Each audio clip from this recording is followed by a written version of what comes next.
सुमित मूलचंदानी, बताइए आपका opening trade क्या रहेगा?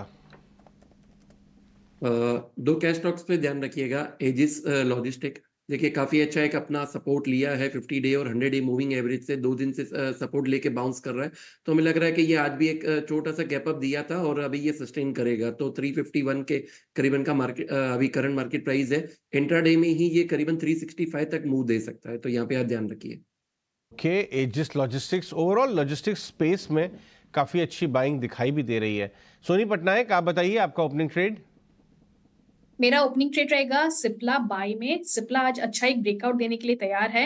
सो 1295 का अच्छा सपोर्ट के साथ सिप्ला बाय कर सकते हैं 1325 1330 टारगेट्स के। ओके, 1330 1330 अभी 20 रुपये बन सकते हैं यहाँ से। गैप अप हुआ है बट फिर भी पैसा बनेगा। सुमित मूलचंदानी, बताइए आपका ओपनिंग ट्रेड। अजय जी, अभी डिस्कस हुआ था हमारा एजिस लॉजिस्टिक। हाँ सॉरी, जय पटेल का रह गया। जय, आप बताइए। तो मेरा रहेगा जिंदल सौ पर। जिंदल सौ की बात करें तो कल के हाई से अभी अपसाइड दिखा रहा है, कल के हाई के ऊपर अभी चल रहा है। सो यहाँ से मुझे पाइवट चार्ट पर भी 503 504 के टारगेट आते हुए दिख रहे 1-2 दिन के अंदर। सो यहाँ पर लॉन्ग रहने की सलाह होगी। 490 का भी भाव चल रहा है और काफी अपसाइड आज के दिन में दिख सकता है। वॉल्यूम के साथ ट्रेड ले रहा है और आरएसए भी काफी पॉजिटिव है, तो यहाँ पर लॉन्ग पोजीशन की सलाह रहेगी आज। जिंदल सौ काफी डिफरेंशिएटेड स्टॉक आपने लिया है। संतोष, आप बताइए आपका ओपनिंग ट्रेड। यस, मेरे दो स्टॉक्स है, दोनों बाइंग साइड के हैं। पहला है डिविज लैब। मुझे फार्मा स्टॉक्स आज अच्छे लग रहे हैं, स्ट्रेंथ नजर आ रही है। डिविज लैब भी 4-5 दिन के कंसोलिडेशन के बाद मोमेंटम दिखा रहा है, तो यहाँ पर 3960 के स्टॉप लॉस से खरीदारी करना चाहिए। ऊपर में 4100 तक के टारगेट रहेंगे। दूसरा स्टॉक है टाटा पावर। ये स्टॉक काफी स्ट्रॉन्ग बुलिश मोमेंटम में है। आज मोमेंटम देखने को मिल रही है, अपना ऑल टाइम हाई क्रॉस करने की तैयारी में फिर से, तो यहाँ पे खरीदारी करना चाहिए। यहाँ पे भी 365 का टारगेट रहेगा। नीचे में स्टॉप लॉस आपका 340 रुपीज रहेगा। गिरीश सुदानी, फंडामेंटल्स के बेस पे कुछ स्टॉक बताइए जो आपके रेडार पे आप स्टडी कर रहे हैं अभी। जैसे कि हम लोगों का डिस्कशन हुआ ही था, अभी दो स्टॉक्स हैं जो हम लोग थोड़ा सा फोकसेबल में, पूरी रिसर्च टीम इन्हीं की दो स्टॉक्स के ऊपर भी काफी बुलिश है। एक है इक्विटास स्मॉल फाइनेंस बैंक। यहाँ से मुझे 6 महीने का एक टाइम फ्रेम के लिए 130 तक का लक्ष्य दिखाई देता है, तो इस स्टॉक को कैटेगरी कर सकते हैं। फंडामेंटली काफी स्ट्रॉन्ग कंपनी है। जिस तरीके के बुक्स एंड डेवलपमेंट्स आ रहे हैं, इनके नए रिवाइजेशंस हैं, वो 8% से 10% के ग्रोथ ऑन बेसिस पे बढ़ रहे हैं। इक्विटास बैंक को लेकर मैं थोड़ा सा बुलिश हूँ। 130 तक के लक्ष्य मैं यहाँ से एक्सपेक्ट कर रहा हूँ अगले 6 महीने के लिए। और दूसरा है बिकाजी फूड्स। ये जो लक्ष्य है ये मेरा 665 रुपए का है। अभी 576 का रेट चल रहा है। ग्रोथ प्रोजेक्शंस 22% से अबव है। ज्योग्राफिकली टायर 2 और टायर 3 सिटीज में काफी अच्छा डेवलपमेंट चल रहा है इस स्टॉक का, तो इसलिए मैं दोनों स्टॉक्स को कैटेगरी करूँ।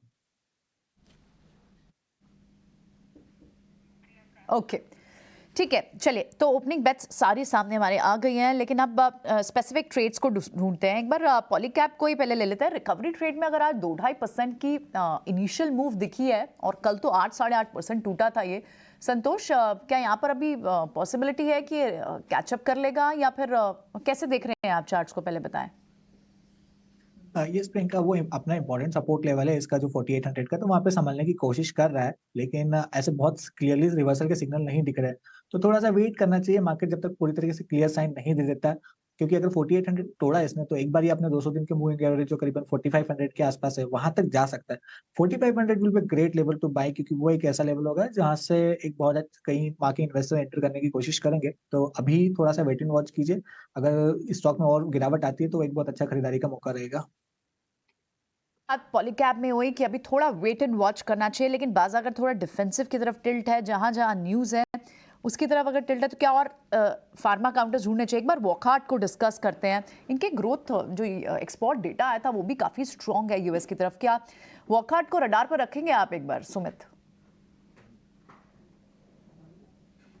जी बिल्कुल। यहाँ पे देखिए चार्ट स्ट्रक्चर बहुत ही बढ़िया बना हुआ है, लेकिन 2 से 3 सेशंस में पिछले प्रॉफिट बुकिंग आई हुई है, लेकिन ये एक सिर्फ कूल डाउन का है।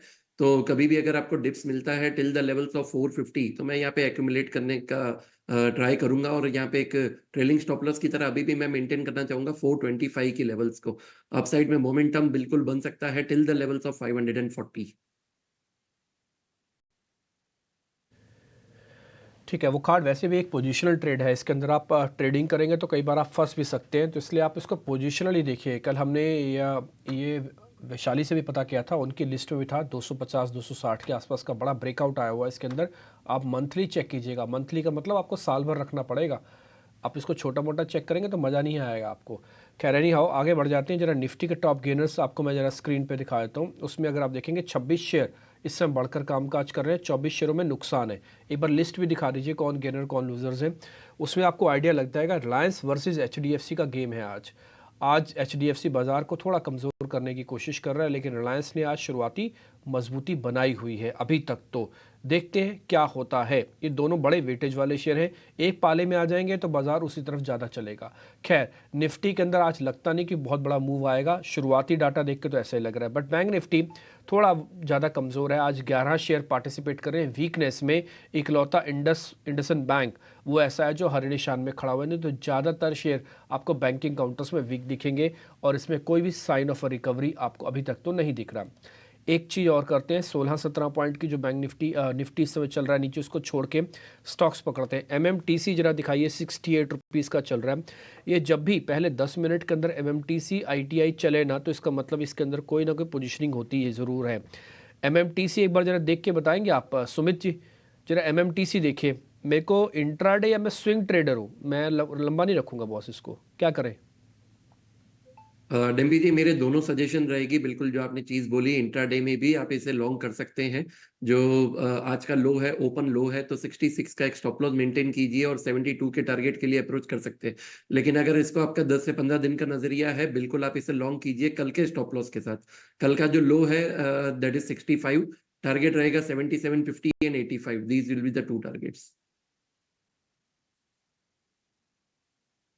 शेयर आज चेक कीजिए, जब इक्वाडोर की खबर आ रही थी, अवंती फीड्स के नाम से एक जुड़ी हुई कंपनी है, उसका टिपिकली एक ब्रेकआउट है वीकली बेसिस पर, कोई भी इसको चेक करेगा तो उसको पता लग जाएगा। एक बार जय आप इसको चेक करेंगे। अवंती फीड्स नाम की कंपनी है, 400 कुछ रुपए की, 450 रुपए की ऐसी ये वाली, ये तो एक बड़ा ब्रेकआउट है और कोइंसिडेंटली खबर भी इनके लिए पॉजिटिव है।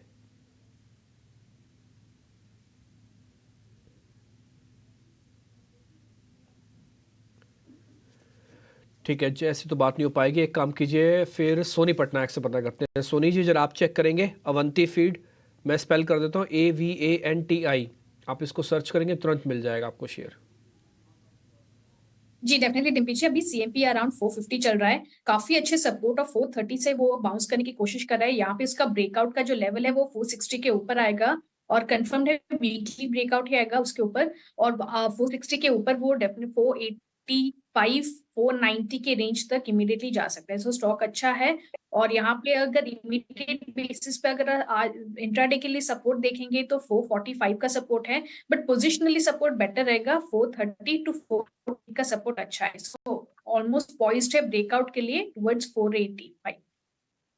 ये वरांडा लर्निंग, ये स्टॉक लेके आइए जरा जय पटेल। इसमें एक ब्रेकआउट जैसा मूव आ रहा है, ये 250 के आसपास गया था, वहाँ से 285 की तरफ आया, 6.5% ऊपर है। फर्स्ट टिक से ही आज तेजी में आ रहा है ये, और पिछला हाई इसका 350 है। क्या इस तरफ जा सकता है? तो अजय जी, ये कंटिन्यूसली ये स्टॉक में हम देखें तो जब से 335 का टू बी स्पेसिफिक लेवल आया था, तब से निचले के लेवल पर गिर रहा है और 50 डे मूविंग एवरेज का एक सपोर्ट लेके ये स्टॉक वापस से अपसाइड दिखा रहा है। सो आई वुड सजेस्ट कि यहाँ से अराउंड 1-2 रुपए ऊपर रहने दीजिए, सस्टेन दीजिए, उसके बाद ही फ्रेश अप मूव के लिए हम स्टॉक को ले सकते हैं। 301 would be my first target short term के लिए, बिकॉज ये स्टॉक प्रिपेयर हो रहा है, एक बड़ी रैली आएगी ये स्टॉक में, एक ही दिन में काफी अच्छा मोमेंटम आ जाएगा और मे बी आज या कल के दिन में वापस से वो मोमेंटम कैरी ऑन हो सकता है। सो 301 would be a target short term के लिए, और अगर वो लेवल पार हो गया, वहां रेजिस्टेंस भी है सुपर ट्रेंड लाइन का, वो रेजिस्टेंस पार होने के बाद वापस से 340 के टारगेट के लिए ये स्टॉक को ट्रेल कर सकते हैं। और स्टॉक लेके आइए मनापुरम। मनापुरम में एक नेगेटिव न्यूज़ आई है, और वो है कि इनकी जो सब्सिडी है उसके IPO को डिले कर दिया है। आशीर्वाद माइक्रो फाइनेंस के IPO में कुछ दिक्कत आ गई है। स्टॉक इस समय 7% नीचे है, 165 के आसपास आ गया है। ये नीचे के भाव से 130 से चला था। इसमें कहाँ पे कंफर्ट आएगा सुमित वापस आने में, या अभी तो घटने दें पहले उसके बाद हाथ लगाएं? स्टॉक में देखिए नेगेटिविटी है बिल्कुल। जो अपना पिछला स्विंग लो था 168 का, आज वो ब्रेक हो चुका है और काफी अच्छा एक वॉल्यूम भी है लोअर टाइम फ्रेम पे जब आप देखेंगे, तो मुझे लग रहा है कि अभी वीकनेस और बढ़ सकती है। और जो अपना पिछला रेजिस्टेंस था अब वो सपोर्ट का काम करेगा। So around 155 it can take support, और यही एक स्ट्रिक्ट स्टॉप लॉस की तरफ भी आप यूज कीजिए। अगर 155 क्लोजिंग बेसिस पे आ रहा है तो मुझे लग रहा है कि फिर ऑल फॉल हो सकता है, तो यहाँ पे आप ध्यान रखिए 155 के लेवल। सुबह आपको एक स्टॉक बताया था शॉर्ट करने के लिए, वो था आईजीएल। बहुत बड़ा डबल डाउनग्रेड आया है, बाय से कंप्लीट सेल यूबीएस ने किया है। डेज लो की तरफ आईजीएल जाता हुआ 5% नीचे, गैप डाउन 2% खुलने के बाद भी अगर आपने शॉर्ट किया होता तो आपको शुद्ध 3% मिल गए होते अभी तक इंट्राडे। अभी तो घट रहा है, अभी बाकी है घटना। संतोष मीना, नीचे कहाँ तक रुकेगा ये आईजीएल? जी जी, स्टॉक की बात करें तो ओवरऑल डाउन स्टॉक ट्रेंड में ही है, लेकिन एक बेस बनाने की कोशिश जरूर की थी इसने 400 रुपए के आसपास। तो मेरी नजर रहेगी 400 के लेवल पे। 400 के लेवल पुट राइटर भी बहुत ज्यादा, और वहीं पे इसका 50 डे मूविंग एवरेज है। अगर ये 400 का लेवल बचाने में कामयाब हो जाता है तो हम एक कुछ रिकवरी की उम्मीद कर सकते हैं। बड़ी तेजी तो नहीं, लेकिन एक रिकवरी की उम्मीद कर सकते हैं। लेकिन अगर ये स्टॉक 400 के नीचे क्लोजिंग देता है तो फिर शायद इसके लिए और डाउन साइड का रास्ता खुल जाएगा, और फिर शायद स्टॉक में हमको 370 350 तक के भी लेवल देखने को मिल सकते हैं। ओके ठीक है, कुछ रिटेल काउंटर्स और स्पेशली फुटवेयर काउंटर्स को देखते हैं। वहां पर भी अच्छी मूव दिख रही है। लिबर्टी शूज को आप देखें, मिर्जा इंटरनेशनल को देखें, वहां मूव है। और इनफैक्ट दूसरे रिटेल काउंटर्स को भी देखें, वहां पर भी मूव है। क्या यहाँ पर कोई ट्रेंड दिख रहा है जहां आप पार्टिसिपेट करने की सलाह देंगे सोनी? जी डेफिनेटली प्रियंका जी, यहाँ पे अगर हम देखेंगे इनफैक्ट लिबर्टी शूज की अगर बात करें तो वो आज के मूव के लिए एक अच्छा छोटा सा पॉजिटिव मोमेंटम आ सकता है। 285 का एक सपोर्ट है, 285 का सॉरी आज 286 का लो भी मारा है, तो सपोर्ट को अगर होल्ड करता है सो यहाँ पे थोड़ा सा बाउंस कर सकता है टुवर्ड्स 292 294। उसका एक रेजिस्टेंस है अराउंड 297, so उसको क्रॉस करेगा तो कंफर्म यहाँ पे एक रिवर्सल आ सकता है। बट अभी के लिए थोड़ा वीक लग रहा है कि वो रेजिस्टेंस को क्रॉस ना कर पाए। बट रिस्क रिवॉर्ड रेशियो के लिए 285 स्टॉप लॉस के साथ आप थोड़ा सा यहाँ पे देख सकते हैं टुवर्ड्स 292 295 के रेंज में दिखता है, तो वहां पे एक बार बुक करके थोड़ा वेट एंड वॉच करने की सलाह है। कुछ और पैकेजिंग काउंटर्स हैं जिनमें अच्छी मूव दिख रही है। कॉस्मो फर्स्ट करके काउंटर है, इसको एक बार चेक कर। ओके, लेकिन आपको क्विकली अभी तो वाइब्रेंट गुजरात के समिट में ले चलते हैं। और राइट, तो अब वाइब्रेंट गुजरात 10 से 12 3 दिन का समिट होगा। पूरे देश भर और दुनिया भर की इसमें नजरें हैं, और वहाँ से आपको सीधी तस्वीरें हम दिखा रहे हैं। कई सारे दिग्गज कॉर्पोरेट वर्ल्ड से आने हैं, और इनफैक्ट ग्लोबल कंपनीज भी आएंगी। तो लगातार दिन भर इस पर नजर रहेगी, वहाँ से आपके लिए विजुअल्स और अपडेट्स लगातार लाते रहेंगे। लेकिन जिस स्टॉक को अभी हम डिस्कस कर रहे थे सोनी के साथ, वो है कॉस्मो फर्स्ट। सोनी ने तो अभी बताया कॉस्मो फर्स्ट। आप चेक करेंगे जय पटेल? चले फिर से आपको वाइब्रेंट गुजरात की कुछ तस्वीर। ओके ठीक है, ये तस्वीरें हमारी चलती रहेंगी व्यूअर्स के लिए। आप जय रिस्पॉन्ड कर सकते हैं उस क्वेश्चन पर। तो यस, कॉस्मो फर्स्ट की बात करें तो कंटिन्यूसली डेली चार्ट पर हम देखें तो 100 डे मूविंग एवरेज के ऊपर अभी ट्रेड कर रहा है। जो अराउंड 637 का लेवल था उसके ऊपर अभी ट्रेड कर रहा है। मुझे लग रहा है ये स्टॉक 662 तक के लेवल्स तक आ सकता है, जो 200 डे मूविंग एवरेज के वहां पर है। ब्रेकआउट काफी स्ट्रॉन्ग आया था, वॉल्यूम के साथ आया था। आरएसए काफी पॉजिटिव डाइवर्जेंस की तरफ इंडिकेट कर रहा है। साइकोलॉजिकल लाइन सब इंडिकेशन पॉजिटिवनेस की तरफ है। तो 662 के लिए स्टॉक को मैं ट्रेड करूंगा टारगेट रखने के लिए, और स्टॉप लॉस रखना हो तो अराउंड 637 का रखी स्टॉक में ट्रेड ले सकते हैं। स्टॉक में ट्रेड ले सकते हैं, यहाँ से बाय रिकमेंडेशन होगी। ठीक है, लेकिन कुछ और काउंटर्स, इनफैक्ट वोल्टास को भी चेक करते हैं। ये भी एक बड़े कंसोलिडेशन के बाद जब से चलना शुरू हुआ है, अब 1000 के भी ऊपर आ चुका है। वोल्टास पर क्या राय होगी सोनी? जी प्रियंका जी, यहाँ पे देखेंगे तो वोल्टास काफी बार एक 990 985 के रेंज में एक सपोर्ट पकड़ के कोशिश कर रहा है। ऊपर का एक रेजिस्टेंस ब्रेक करने के लिए रेजिस्टेंस है 1020। आज के डे में अगर 1020 22 को ब्रेक करता है तो वहां पे आपको एक फ्रेश ब्रेकआउट नजर आएगा, जहां से वो टेस्ट कर सकता है टुवर्ड्स 1050 1060। सो काफी अच्छा लग रहा है। इनफैक्ट पॉइस्ड भी है वो रेजिस्टेंस को टेक आउट करने के लिए। 985 स्टॉप लॉस के साथ इसको होल्ड कीजिए। 1020 का पहला जब ब्रेकआउट आएगा उसके ऊपर आप उसको और प्लस कर सकते हैं टुवर्ड्स 1050 1060 टारगेट के लिए।